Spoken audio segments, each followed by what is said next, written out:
Journée d'échange, de dialogue. D'abord, remercier toutes les forces politiques en présence qui ont exprimé toute leur solidarité, bien sûr en évoquant le drame de Strasbourg, qui ont remercié aussi le Premier ministre d'avoir tenu malgré tout cette réunion aujourd'hui, ce 18e comité des signataires, malgré le contexte national.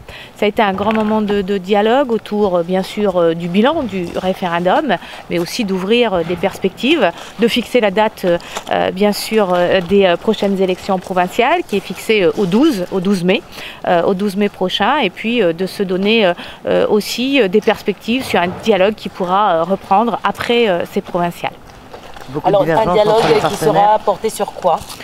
Alors un dialogue qui portera sur les suites effectivement de cet accord, sur la possibilité bien sûr d'un deuxième référendum, d'un troisième référendum. C'est ce que le Conseil d'État a confirmé, c'est les débats que nous avons eus dans cette interprétation, de cette lecture du Conseil d'État, avec quelquefois un certain nombre d'interprétations différentes. D'ailleurs le PV montre bien quel est l'avis de chacun, mais je crois que c'était important qu'on ait, après ce référendum et avant les provinciales, ce moment de dialogue et d'échange. C'est toujours important, et depuis 30 ans, que le dialogue soit maintenu en permanence entre les différentes forces de Calédonie, mais également l'État. C'est ce que nous avons fait aujourd'hui avec des rendez-vous prochains. Un dialogue, mais des divergences claires quand même entre les différents partenaires.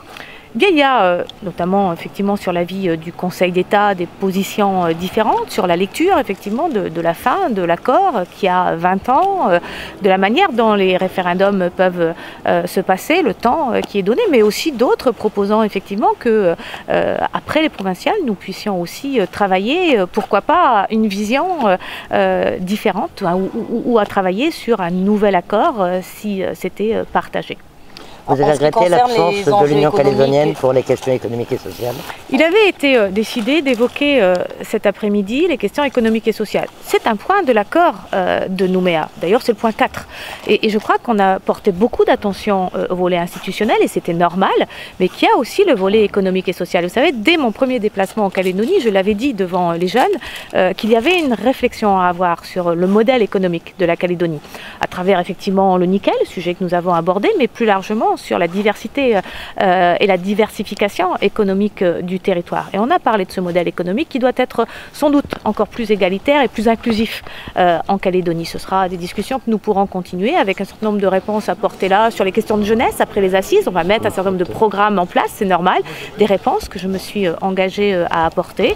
On a débattu sur le sujet nickel, mais aussi sur l'accompagnement du monde économique de la Calédonie à travers la défiscalisation, à travers le contrat État-région qui demain peut s'appeler le contrat de convergence et de transformation, puisque l'État va le proposer aussi à la Calédonie, à travers l'arrivée de la BPI physiquement demain en Calédonie. Demain, ça veut dire dès que le recrutement sera fait et que les bureaux seront ouverts, j'ai envie de dire, dans quelques semaines, et donc des avancées là aussi. Et puis le Premier ministre a également dit qu'il ouvrait le débat sur la possibilité effectivement de créer un fonds de développement en Calédonie.